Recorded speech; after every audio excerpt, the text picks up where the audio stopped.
नमस्कार, आपके साथ मैं हूं अभिलाषा पाठक। इस वक्त की बड़ी खबर आपको बता दें, एनसीबी अधिकारी समीर वानखेड़े के खिलाफ एनसीपी नेता नवाब मलिक ने मोर्चा खोल दिया है और आज उन्होंने वानखेड़े पर आरोप लगाया कि वानखेड़े मुसलमान हैं और उनका निकाहनामा हुआ था। इसके अलावा उन्होंने वानखेड़े पर अंतर्राष्ट्रीय ड्रग माफिया से संबंध होने के भी आरोप लगाए हैं और इतना ही नहीं, उन्होंने ये भी कहा कि वानखेड़े फर्जी कागजों के अफसर बने। समीर दाऊद वानखेड़े ने फर्जी दस्तावेज के आधार पर शेड्यूल कास्ट का सर्टिफिकेट बनवाया और उस सर्टिफिकेट के आधार पर कंपटीशन में बैठे आईआरएस का पद हासिल किया।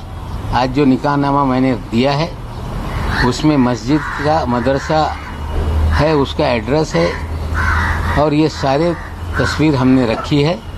जो कल तक कह रहे थे कि हम जीवन भर हिंदू रहे, हम हिंदू मुसलमान का सवाल नहीं उठाते। इस देश में फिर मैं बता दूं कि इस देश का संविधान कानून ये कहता है कि कोई व्यक्ति धर्मांतर कर ले तो उसे शेड्यूल कास्ट का लाभ नहीं मिल सकता। विशेषकर मुस्लिम और क्रिश्चियनिटी धर्म का ये सवाल है। क्रूज की पार्टी फैशन टीवी ने आयोजित किया था।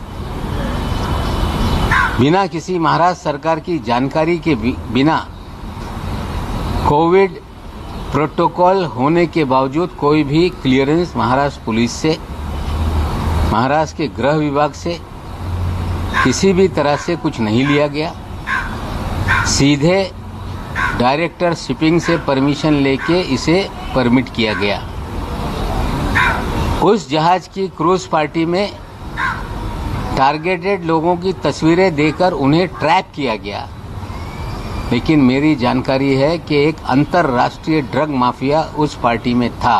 तो उस डांस में नाचते हुए नजर आया है वो दाढ़ी वाला है। वो दाढ़ी वाला कौन है सारे एनसीबी के लोग जानते हैं। अंतर्राष्ट्रीय ड्रग माफिया क्रूज पे है। रेव पार्टी बस करने के लिए रेड की जा रही है और हमें लगता है कि इस पूरे खेल में जो दाढ़ी वाला है उसकी मित्रता वानखेड़े साहब से भी है। तो महाराष्ट्र सरकार में मंत्री नवाब मलिक के बयान को आप सुन रहे थे। लगातार समीर वानखेड़े पर वो हमलावर हैं और हर दिन कोई ना कोई खुलासा कर रहे हैं। और दूसरी तरफ अगर एनसीबी की बात करें तो विजिलेंस टीम वो मुंबई पहुंच चुकी है। मेरे तमाम सहयोगी इस बड़ी खबर पे अपडेट के साथ मौजूद हैं। मुंबई में इंद्रजीत मेरे साथ हैं, विनोद जगदले भी इस खबर पे नजर बनाए हुए हैं और दिल्ली में दीपक दुबे मेरे सहयोगी जुड़े हुए हैं। पहले इंद्रजीत, आपके पास आना चाहेंगे। नवाब मलिक लगातार कई खुलासे कर रहे हैं, ना सिर्फ समीर वानखेड़े के आइडेंटिटी को लेकर बल्कि उस दिन क्रूज पर क्या हुआ था उनके नेक्सस को लेकर, ये तमाम खुलासे अब वो कर रहे हैं। किस तरीके से केस पे इसका इंपैक्ट पड़ता नजर आ रहा है?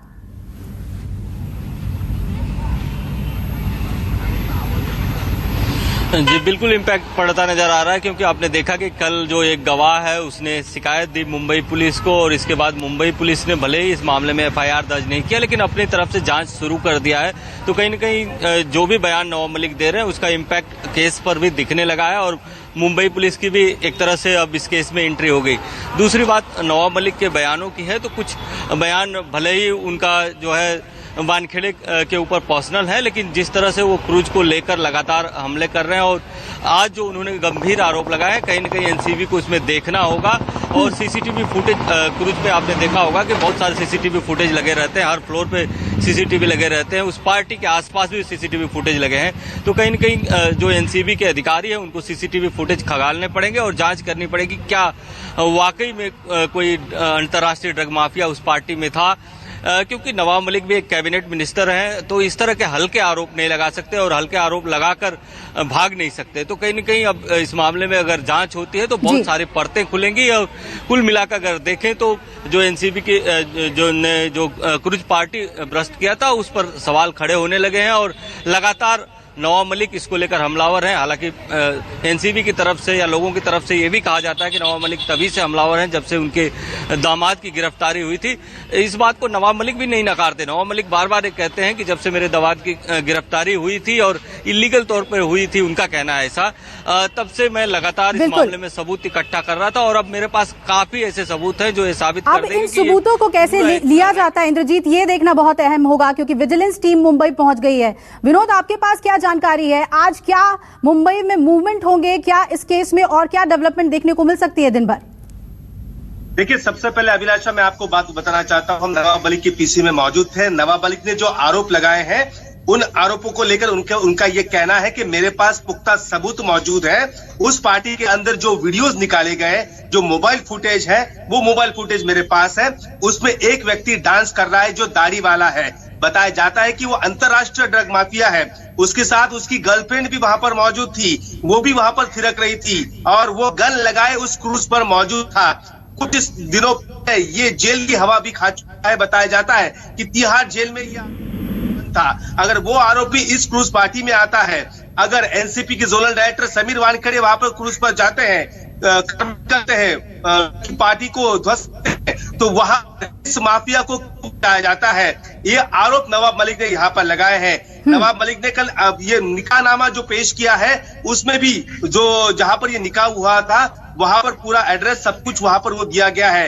नवाब मलिक ने ये दावा किया है कि समीर वानखेड़े सबसे पहले अपना बर्थ सर्टिफिकेट है वो लोगों के सामने लाए, क्योंकि उनका ये दावा है कि आईआरएस एग्जाम जो उन्होंने दी है और उन्होंने कॉम्पिटिशन एग्जाम पास की, बाद में जो सर्टिफिकेट दिया है वो एससी शेड्यूल कास्ट का दिया है। वो मुस्लिम होते हुए भी उन्होंने एक दलित के बच्चे का हक वहां पर छीना है, जिसके चलते नवाब मलिक ये कह रहे हैं कि अब कानून ही उसको सजा देगी और जो भी यहाँ पर वसूली हो रही है इस प्रकार से लगातार वो भंडाफोड़ यहाँ पर करते रहेंगे, ये नवाब मलिक ने वहां पर कहा है। देखिए, आज सबसे इस मामले में बात करें तो अब प्रभाकर साहिल जो है उसकी भी जांच आज होने वाली है।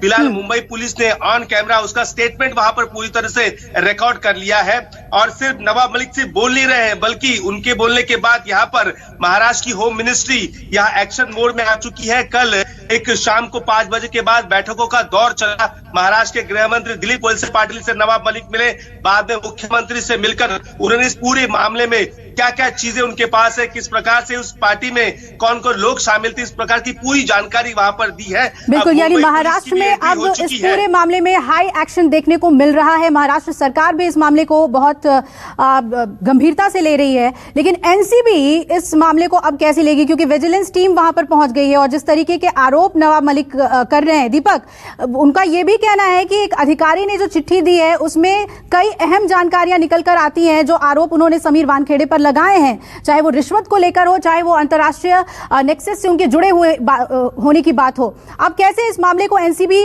लेगी, ये देखना बहुत अहम होगा।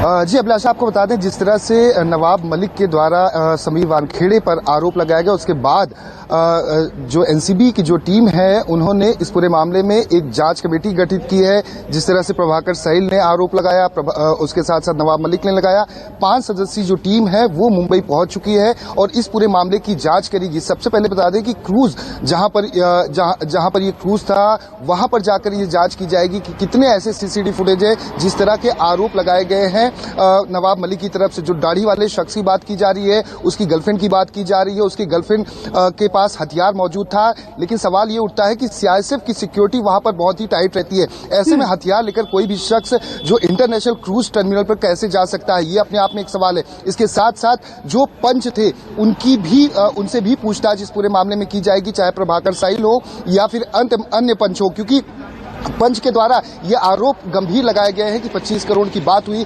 18 करोड़ में डील डन करना था, 8 करोड़ समीर वानखेड़े को जाना था। इसके साथ साथ आपको बता दें कि इस पूरे मामले में जो आरोपी है, आरोपी के जो करीबी लोग हैं, जो कोर्ट और एनसीबी दफ्तर आते जाते थे, उनसे भी इस पूरे मामले में पूछताछ की जाएगी, क्योंकि जो आरोपी की जो एक करीबी है वो एनसीबी के जो करीबी जो लोग थे, जिसमें की बात की जाए केपी गोसावी की या फिर एक श्याम नाम के शख्स की जो डील की बात हो रही थी, उस पूरे मामले में उनका भी बयान इस पूरे मामले में दर्ज किया जाएगा, क्योंकि आरोप काफी गंभीर है। ऐसे में एनसीबी बिल्कुल, अब इसमें जांच कैसे होती है ये देखना बहुत अहम होगा। दीपक, आप नजर बनाए रखिएगा, लौटेंगे आपके पास अपडेट के लिए। विनोद और इंद्रजीत, आपका भी शुक्रिया मुंबई से अहम इनपुट हमें देने के लिए इस मामले से जुड़ी हुई। छोटे से ब्रेक के लिए हम यहाँ पर रुक रहे हैं, आप बन रहिएगा न्यूज़ 24 के साथ।